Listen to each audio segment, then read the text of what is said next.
Quick video explaining how you can share ChatGPT conversations. So there's a couple ways you can do this. If you have a simple chat that doesn't have any thing in it, like this is a simple chat I made asking a question about my dog's health.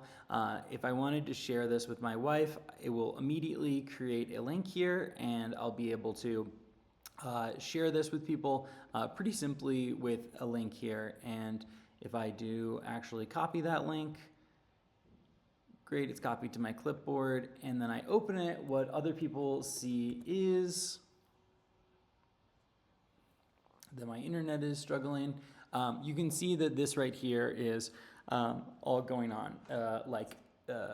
This is all readable by the person, and then what's more interesting is that you can then follow up. So even though I'm on a free account here, I can say, what about if this was fish? And it's going to reference the previous conversation, and it's going to start a chat with me here using whatever model I have selected. Again, because this is the free one, I'm using like the lowest level model. The other way that you can share things with people is that you can take a custom GPT that you've built here, and as long as you're not using anything that would break their copyright policies, you can take these and you can edit them and share them out with people here.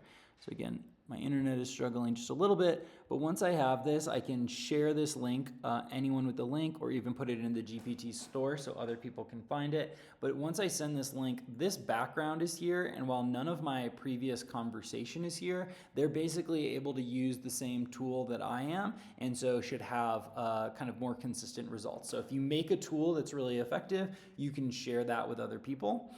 And then also you can take projects and you can share projects with people. I believe that projects need to be, in order for them to be shared, you need to be running a team account.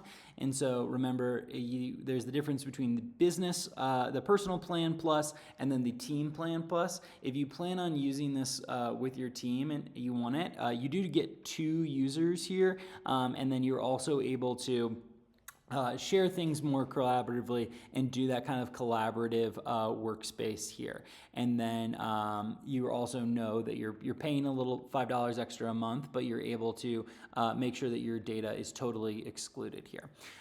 Okay, so those are the main ways that you can share. You can share an entire conversation as long as it doesn't have any images, and sometimes it will not do this well if there are a lot of files in there. You can share custom GPTs so that people can use the same tools that you're using. And then if you have a Teams account, you can share projects, which again have a little bit more background and files, and also have all of your previous conversations that other people can reference. So if we were on a team together, you could easily go into this lesson draft analysis and interact with it, continue the conversation from here, and do all sorts of other stuff. I hope this answers any questions you have.